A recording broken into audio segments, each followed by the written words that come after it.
Well, good morning. Today we are going to finish out Mark chapter 12. And, it's just kind of let's,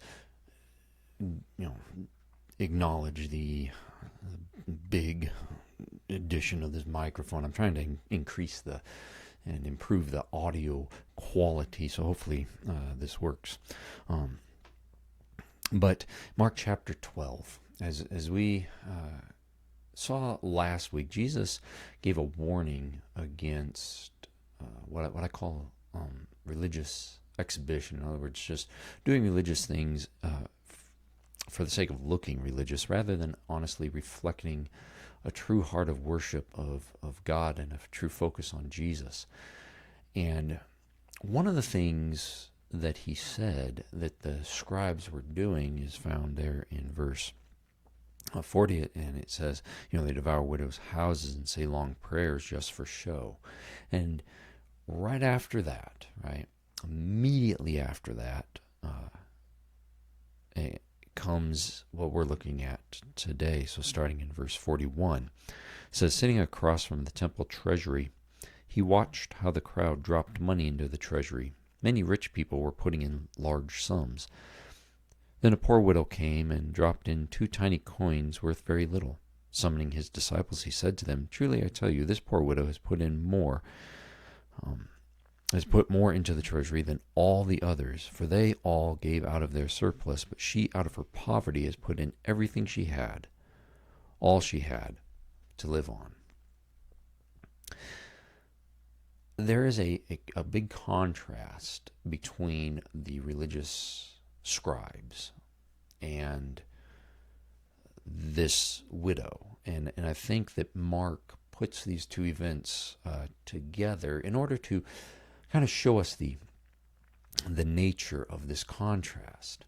So last week we saw this idea that the scribes were doing things for reasons other than correct reasons, other than godly reasons, other than true, genuine, true religious reasons. Their heart was not in worshiping God and serving Him. Their heart was in receiving things, in getting things. And it's interesting, I didn't bring this up last week, but I was just reading recently again in Jeremiah chapter 17. I think this reflects very well the issue both last week's passage and also in this story of this widow and her 2 coins. And in Jeremiah 17 verses 9 through 11, it tells us, "The heart is more deceitful than anything else and incurable. Who can understand it? I, the Lord, examine the mind. I test the heart, to give to each according to his way, according to what his actions deserve. He who makes a fortune unjustly is like a partridge that hatches eggs that it didn't lay. In the middle of his life, his riches will abandon him. So in the end, he will be a fool." That really wraps up quite nicely the description that we have of the scribes that Jesus was warning against, right? It's number one, their heart wasn't correct. And who can know the heart, right? We talked about how difficult it can be. You can look at this poor widow here in this passage and you can say, well, we don't know her heart either. It's interesting to think that you don't even know your own heart. It's deceitful above all things. So your heart is really a matter between you and God is really the only one that truly knows and understands your heart. But it's clear that the scribes that he was, talking about prior to this, their heart was wrong, and they were the ones that did, like Jeremiah talks about, he who makes a fortune unjustly. A lot of them were rather well-to-do. Not because they made a lot of money in what they did, but because they subsisted on the generous donations of others, and they got a lot of donations. Nothing wrong in and of itself, right? That in and of itself is not the problem. The problem is that they were they were getting more than they needed, and the sense we get when it talks about devouring widows' houses is we get the sense that they were purposefully seeking more. It wasn't that they were humbly accepting great and generous gifts, it's that they were seeking these gifts, these great and generous gifts, and they were doing so to the hurt of these widows. Now, in the first century, widows were typically, not always, but typically a very vulnerable class of individual. There weren't programs to help them the way there are today. Social Security wasn't a thing. Life insurance and all of that. They didn't get all of that. So whatever their husband left them is what they had to work with, and sometimes that didn't last long.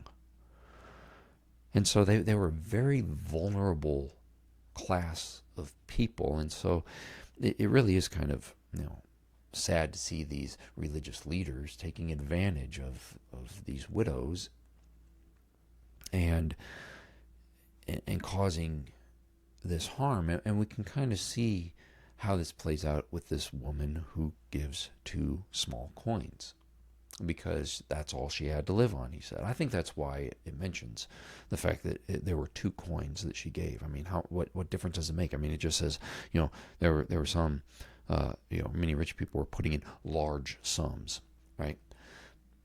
It doesn't tell us how much they were putting in, but it specifies. Is it because it's small enough to count? Maybe that could be a possibility. But I think that the more likely thing is that it was telling us this so that we could see how much. It's like they were giving large sums, but it was they had plenty left over, whereas she put in 2 coins, and he says that was all she had. And so, big contrast here, big contrast. And so we're going to look at these contrasts. What exactly is this contrast? The first thing, if we want to live like this widow and not like the religious elite that Jesus warned against, the first thing that we have to learn is to live to give, not to get. The idea is not how much can you get in this life. The real issue is how much can you give? How much do you give? Again, there's nothing wrong with getting. There's nothing wrong with gain. There's nothing wrong with wealth in and of itself. There's nothing wrong with looking at opportunities and say, hey, you know what, I could make a little more money if I did this, and going with that opportunity. But if your entire life is summed up in how much you gain, you're always pursuing more than what you have, and you're never giving,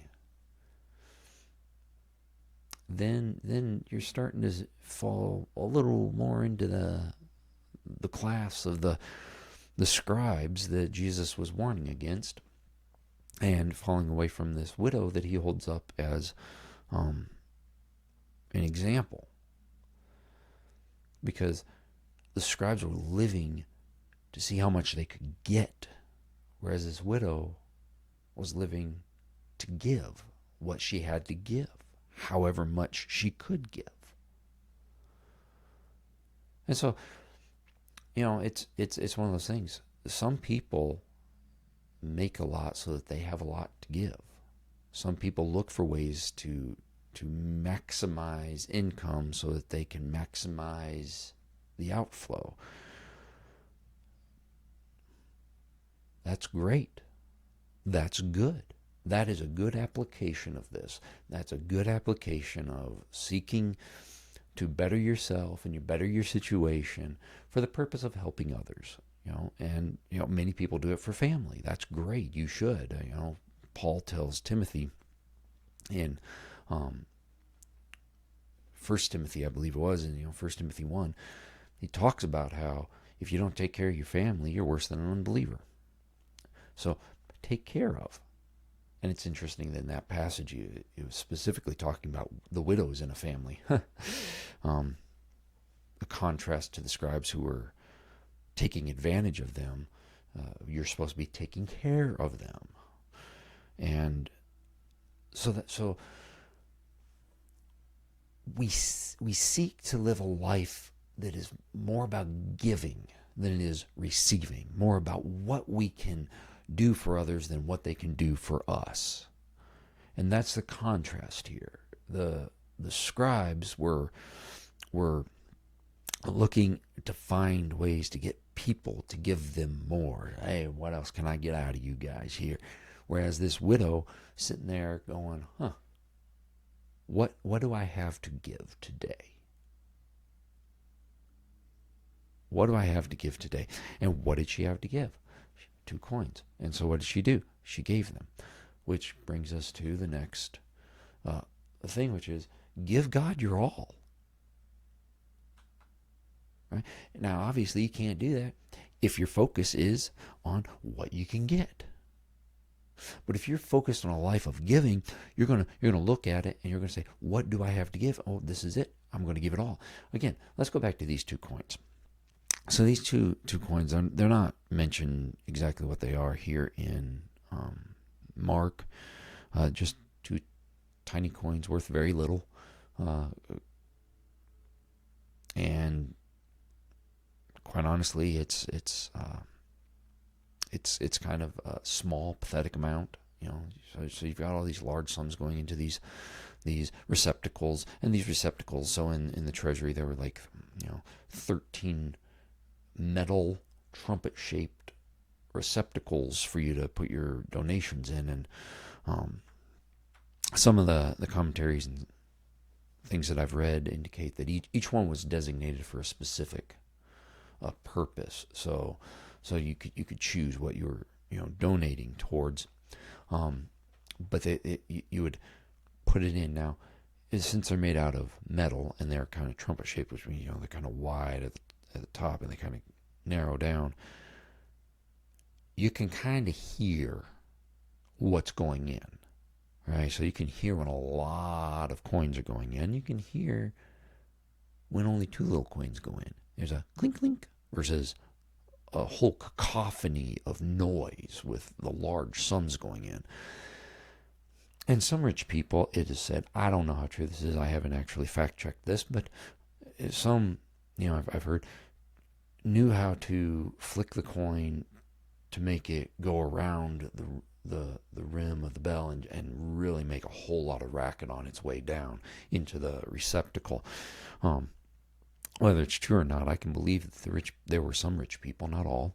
Again, I do try not to overgeneralize here, but there are some rich people I absolutely believe made a huge showing of how much money they were giving. And oh, look at me, I am such a great person because I could give all this money. And along comes this poor widow. She only has 2 coins. Now, why didn't she keep 1? She could have. I think that's why Mark is telling us that there were 2, is she could have kept 1 for herself and then put 1 in the treasury. That still would have been half of what she had. That would be a pretty generous person. But you see, the idea of donating to the treasury at the temple was the fact that you were doing that as an act of worship to God. And you're donating to God's house, and you're donating to the work of God and his people. And this woman seemed to hold nothing back. And sure, maybe she was one of those that had been defrauded out of everything else by these scribes, and so this is all she had left over. What did she do? That's what she gave. She gave both of the coins that she had. And Jesus even mentions that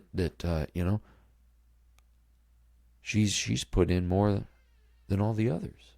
Why? Because they all gave out of their surplus. In other words, they were given their pocket change. Think of someone like, well, I won't name names. You just figure out whatever kind of millionaire, billionaire you want to think of, and think about them going and giving a donation of, a couple $100,000 to a charity. That's pretty sizable. That's the kind of thing that you get a plaque, and you get thank you letters, and you get commercials of kids singing thanks to you about type. But then you have some poor retired lady living on Social Security who gets her Social Security check of however $400 or whatever they get, and she just takes that check and signs it over to a charity, and it's very quiet. It's very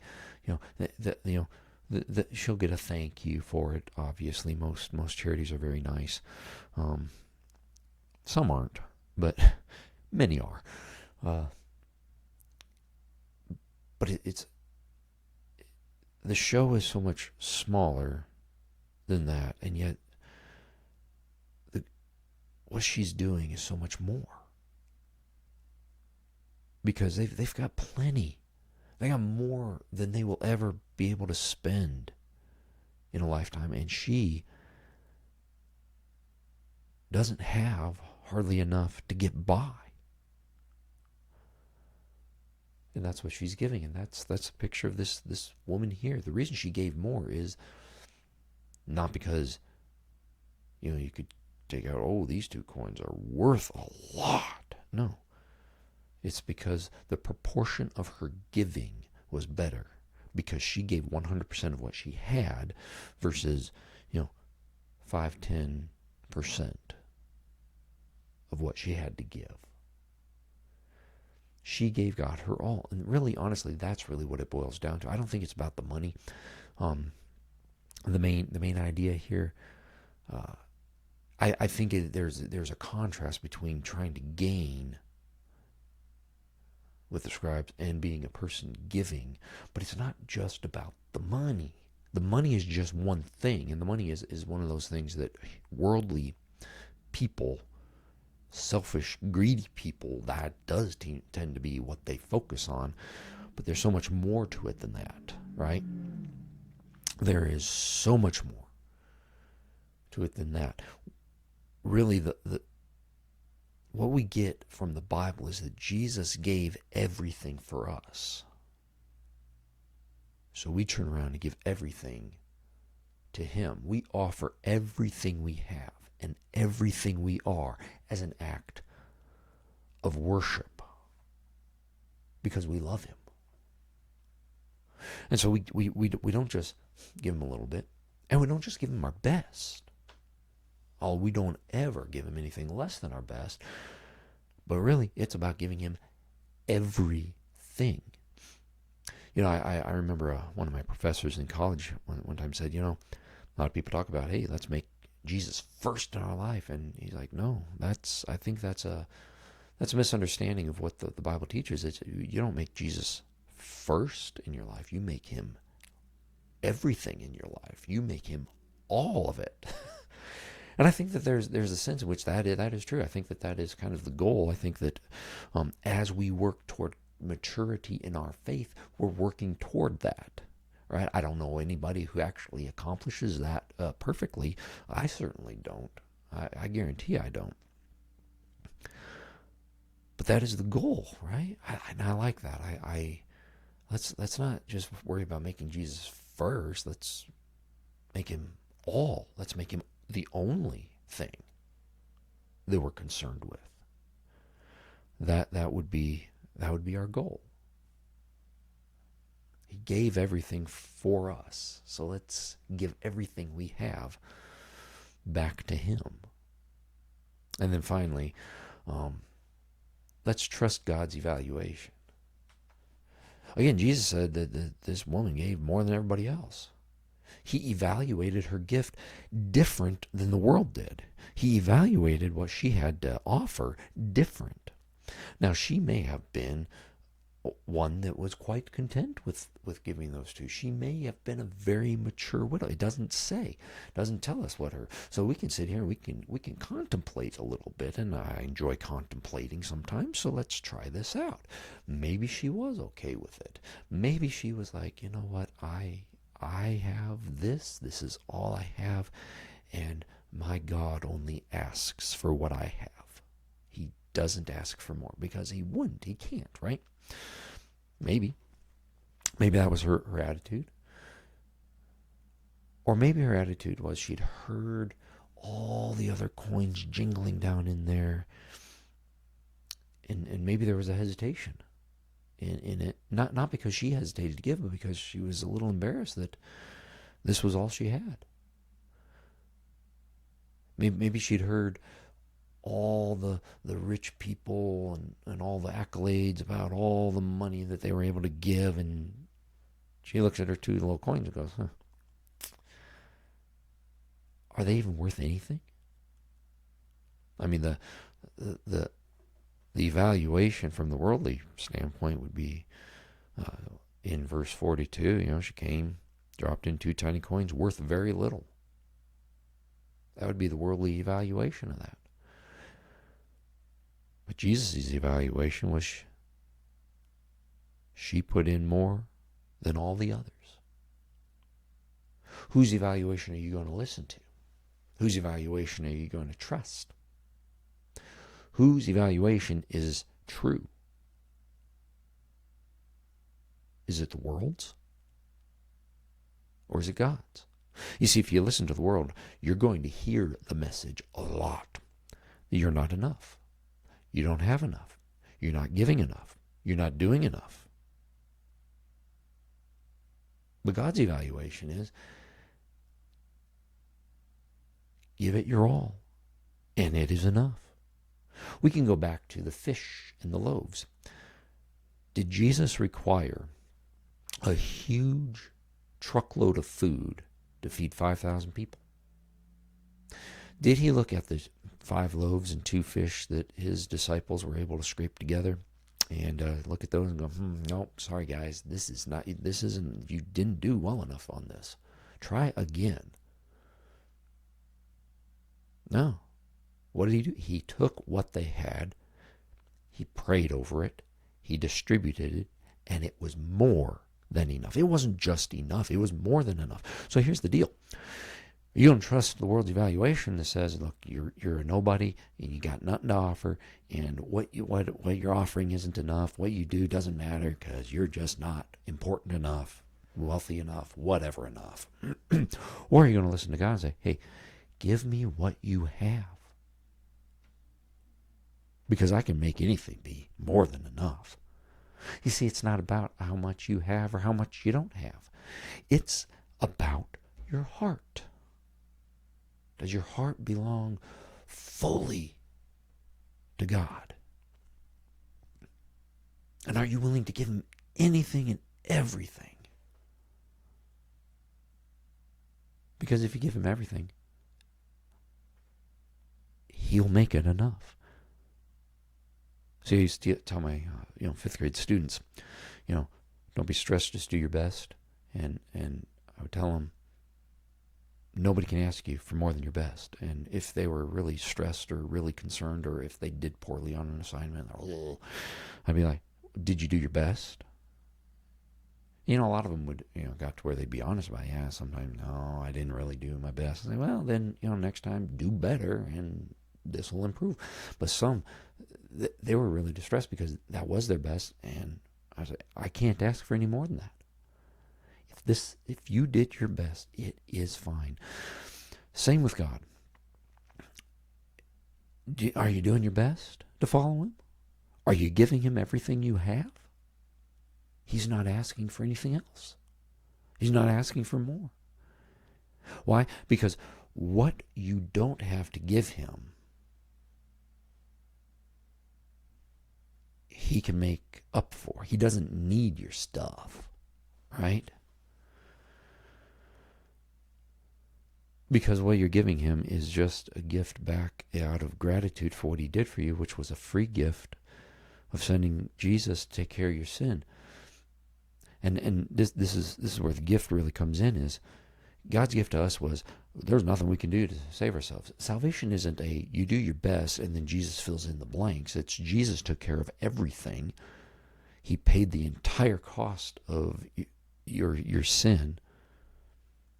He gives you that as a gift.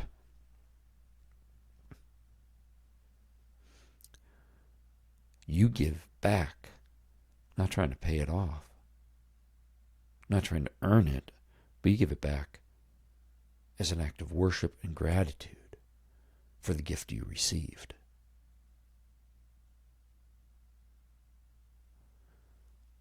And so whose evaluation are you going to trust? Does the world really know where value lies? Or does God? Let's go back to Jeremiah for a second.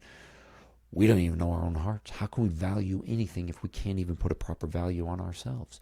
Who knows our value? God does.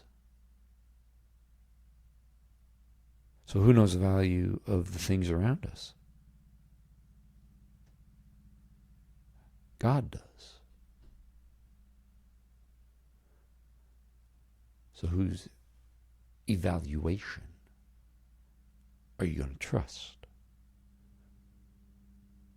Your own? According to Jeremiah, you can't even trust your own heart. It's deceitful. You don't even know yourself. Can you trust yourself well enough to evaluate yourself? Or are you going to trust God's evaluation? That is the challenge for us today, is who are we going to choose to trust? And how are we going to increase our trust in God? Let's pray. Our Father in heaven, we come before you today, and we do thank you for this opportunity to study your word together, to learn from the life of Jesus. And I just pray, Father, that we would indeed learn, that we would grow, and that we would come to a place where we have a fuller understanding of what it means to trust you and to follow you, and to live a life that is pleasing to you, a life that is focused on giving rather than getting, a life that is focused on giving you everything we have and being genuine and sincere in offering you our lives out of worship and gratitude. And a life that reflects our trust in you and your evaluation of us and our things and our actions and our thoughts more than we trust our own evaluation. So help us to grow in this.